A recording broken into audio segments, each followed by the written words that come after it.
नमस्कार दोस्तों, स्वागत है आप सभी का एक और न्यू वीडियो में।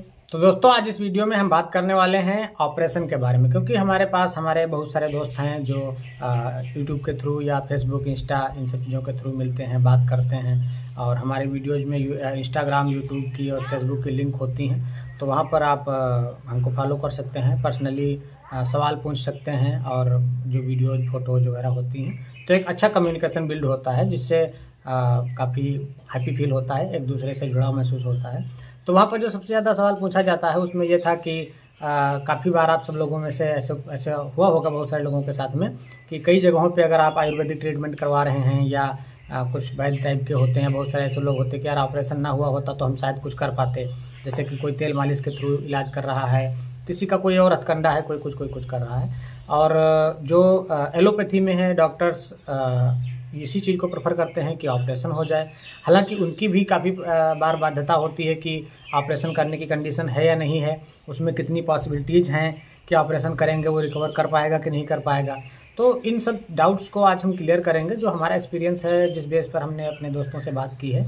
तो सबसे पहले हम बात करेंगे कि ऑपरेशन कराना चाहिए या नहीं कराना चाहिए, और उसके बाद में हम बात करेंगे कि ऑपरेशन कराने से फ़ायदा होता है या नहीं होता है। तो सबसे पहले मैं एक चीज़ को क्लियर कर दूं कि आपके चाहने या ना चाहने से कुछ नहीं होता, क्योंकि मैंने ऐसा देखा है कि मुझे लगभग 12 साल हो गया है इंजरी को, 12 साल से ज़्यादा। तो मैं चाह रहा था कि ऑपरेशन हो जाए या जो भी ट्रीटमेंट हो, हर कोई जो पेशेंट होता है वो ये नहीं चाहता है कि मैं ठीक ना हो पाऊँ, वो ये सोचता है कि कुछ भी करना पड़े, मैं फिर से ठीक हो जाऊँ, खड़ा हो जाऊँ, चलो जो भी करना है करूँ। बट डॉक्टर्स को ये देखना होता है कि इसकी कंडीशन कैसी है, ये ऑपरेशन करने की स्थिति में है या नहीं है, ऑपरेशन कर देने के बाद में रिकवर करेगा कि नहीं करेगा, कितना डेंजरस हो सकता है, खतरे से खाली मतलब है या नहीं है, क्या है। तो ऐसी स्थिति में ये डिपेंड करता है डॉक्टर पे और उस बंदे की पोजीशन पे, उसकी फैमिली पे, कि इससे हमको ऑपरेट करना चाहिए या नहीं करना चाहिए, ये करवा पाएंगे या नहीं करवा पाएंगे। तो वो सिचुएशन पे कुल मिला के डिपेंड करता है। और जहाँ तक मुझे लगता है कि ऐसा नहीं होता है कि कोई मना कर दे कि मैं ऑपरेशन नहीं करवाऊँगा। अगर चांस होते हैं और करना पड़ता है तो ऑपरेट कर देते हैं, और ऑपरेट करना भी काफ़ी हद तक सही होता है। देखिए क्या है कि मान लीजिए जैसे इंजरी हो ही गई है, ऑलरेडी वहाँ पर चोट लग चुकी है, तो जो चीज़ें बिगड़ी हुई हैं, जहाँ पर मान लीजिए मांस चोटिल हुआ है या ब्लड क्लॉट जमा हुआ है, खून का थक्का वगैरह होता है बोलते हैं जिसको, हड्डी टूटी हुई है तो वहाँ पर प्लेट लगाना होता है, तो उसको क्योर करना ही होता है। बस जो नुकसान होना होता है वो तो हो चुका होता है। तो ऐसी कंडीशन में ऑपरेशन का जो बात थी वो ये हो गई कि ऑपरेशन आपके चाहने ना चाहने से कुछ नहीं होता है। ऑपरेशन करने की कंडीशन है, डॉक्टर आपको रिकमेंड करेंगे, आप करा लेंगे। और ऑपरेशन कराने से प्लस होता है, माइनस नहीं होता है, क्योंकि जो नुकसान होना होता है वो इंजरी में हो चुका होता है, ऑपरेशन में नुकसान नहीं होता है। अच्छी तरीके से जब ऑपरेशन करते हैं तो हर डॉक्टर का यह प्रयास रहता है कि हम अपने पेशेंट को ठीक करें और वो हैप्पी, खुश होकर अपने घर वापस जाए। तो मुझे लगता है कि ये जो एक सवाल होता है लोगों का कि ऑपरेशन कराना चाहिए या नहीं करवाना चाहिए, तो इसका जवाब मिल गया होगा। ऑपरेशन ज़रूर कराना चाहिए अगर वो कंडीशन है, और फिर डॉक्टर आपको रिकमेंड करेंगे कि कराना चाहिए या नहीं कराना चाहिए। अगर आपने कराया है तो भी अच्छा है, नहीं कराया है तो भी अच्छा है। वो एक टाइम की रिक्वायर आप कह लीजिए, हम लोग समय से बलवान कोई नहीं होता, उससे आगे भी नहीं जा सकते। तो एक चीज़ ये हो गई। अब हम बात करते हैं कि ऑपरेशन के फ़ायदे या नुकसान। तो ऑपरेशन का क्या होता है कि जैसे मान लीजिए इंजरी हो गई है, अब वो वहाँ पर कितना ज़्यादा डैमेज करती है, आप रिकवर कर पाते हैं या नहीं कर पाते हैं, उतना चांस है या नहीं है। काफ़ी % कुछ ऐसी रिकवरी होती हैं जो हाई रिस्क होती हैं, तो उसमें रिकवरी के चांसेस बहुत कम होते हैं। बहुत इंजरी ऐसी होती हैं जहाँ पर डैमेज बहुत कम होता है, तो स्टार्टिंग में ही उनको पता चल गया, ट्रीटमेंट किया, उनको लगा कि ऑपरेट कर देंगे, जो नस दबी हुई है या वहाँ पर जो भी मसल बढ़ रहा है, इनमें अलग अलग और चीज़ें होती हैं, जैसे कि वहाँ पर ट्यूमर हुआ है या टीबी हुई है, बोन टीबी, या नस दब रही है, या साइटिका, या मैंने पिछली वीडियो में बताया था ना कि बहुत सारी चीज़ें रीढ़ से रिलेटेड होती हैं जो इसमें आती हैं। तो ये सब चीज़ें वो देख के उस हिसाब से करते हैं। तो अब बात ये आती है कि जब वहाँ पर ऑपरेशन हो गया, उसके बाद में ब्लड सर्कुलेशन अच्छी तरीके से हो, आप अच्छी तरीके से मूवमेंट कर पाएँ, इसके लिए डॉक्टर फिजियोथेरेपी बोलते हैं, मेडिसिन्स देते हैं।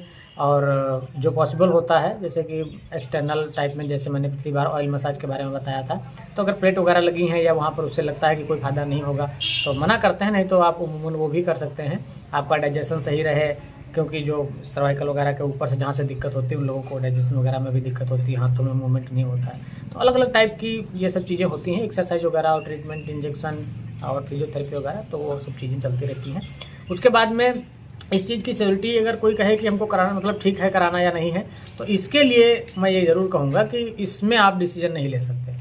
मैं यही कहूँगा कि जो भी बेटर हो उस टाइम पे प्रेजेंट में कि मुझे कर लेना चाहिए या नहीं करना चाहिए, आप उस चीज़ को सोच के अपना कदम उठाएं। क्योंकि मैंने ये देखा है कि बहुत सारे हमारे दोस्त ऐसे हैं जिन लोगों ने ऑपरेट करवाया है, उनको थोड़ा बहुत रिकवरी आई है, क्योंकि जो चीज़ें नसों से रिलेट करती हैं और ऑलरेडी वो एक इंटरनल बॉडी पार्ट है, जैसे कि यूरिन का है, मोशन का है, तो यहाँ पर जो बॉडी टेम्परेचर है, इसके अंदर का जो भी पार्ट है वो बॉडी के टेम्परेचर के अकॉर्डिंग वहाँ पर ब्लड सर्कुलेशन हो रहा है, उसको प्रॉपर ट्रीटमेंट मिल रहा है, वो एक्सरसाइज की मूवमेंट के साथ में अपने आप को रिकवर कर सकता है। तो ऐसी कंडीशन में बहुत सारे हमारे दोस्त ऐसे हैं जिनको यूरिन की फीलिंग है कुछ % या मोशन की फीलिंग है कुछ %, उस चीज़ों में सुधार हुआ है। कुछ लोग हैं जो चल भी लेते हैं अगर माइनर इंजरी है या उनका ऑपरेशन सही हुआ है, किस्मत वाले हैं। बहुत सारे लोग ऐसे हैं कि ऑपरेशन हुआ है उसके बाद भी नहीं चल पाते हैं। तो इन सब चीज़ों में मैं यही कहूँगा कि आप समय की मांग को देखें और प्रेजेंट में आपके लिए क्या बेहतर है आप उस चीज़ को करें। मैं ये कहूँगा कि अपने लिए हर बेहतर कदम उठाना चाहिए, जिससे कि हमको भविष्य में ये ना पछताना पड़े कि काश मैंने ऐसा कर लिया होता।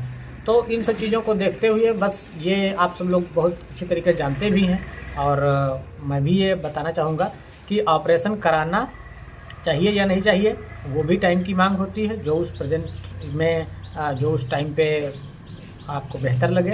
और करा लेने के बाद में रिकवरी आती है या नहीं आती है ये आपके हाथ में नहीं है, ना ही डॉक्टर के हाथ में है, ये सब ऊपर वाले के हाथ में है। हाँ, इतना ज़रूर है, मैं हर वीडियो में बताता हूँ कि एक्सरसाइज एक अहम रोल निभाती है। आप दवाइयों के साथ में अपने आप को मोटिवेट रखें, अपने आप में हिम्मत भरें और मेहनत करें।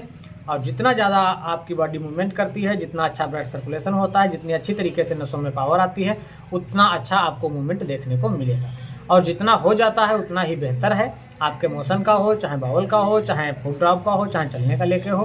क्योंकि जब अपनी बॉडी ही साथ नहीं देती है तो ऐसी कंडीशन में कोई बाहर का साथ देगा या नहीं देगा, इस चीज़ की कोई श्योरिटी नहीं है। सीधी सी बात है। तो अपने आप को इंडिपेंडेंट करें, अपने अपने निर्णय खुद से लें और जो आपके लिए बेहतर हो वो कदम उठाएं। तो मुझे लगता है कि आपके इस सवाल का भी जवाब मिल गया होगा। और कौन कौन सी एक्सरसाइज करनी चाहिए जो यूज़फुल हैं, कौन कौन सी एक्सरसाइज मैं करता हूं, उनकी वीडियोज़ बनाई हैं। शॉर्ट वीडियोज़ में भी जो भी छोटी मोटी जानकारी होती है कंटिन्यू मैं आपको बताता रहता हूं। बहुत सारे मेरे दोस्त हैं जो बता रहे थे कि अभी आप एक फुल वीडियो मतलब जिसमें हम अच्छी तरीके से वॉकिंग कर रहे हों उसकी डाल के दिखाइए, जिससे हम लोगों को पता चले कि तब की कंडीशन से और अब की कंडीशन में क्या फ़र्क है। तो जल्द ही आपको वो वीडियो भी देखने को मिलेगी। तो आप सब लोगों से रिक्वेस्ट करेंगे कि आप सभी लोग हमारे चैनल को सब्सक्राइब कर लें आगे आने वाली वीडियोज़ के लिए, और अपना प्यार और सपोर्ट ऐसे ही बनाए रखें। तो चलिए मिलते हैं अगली वीडियो में।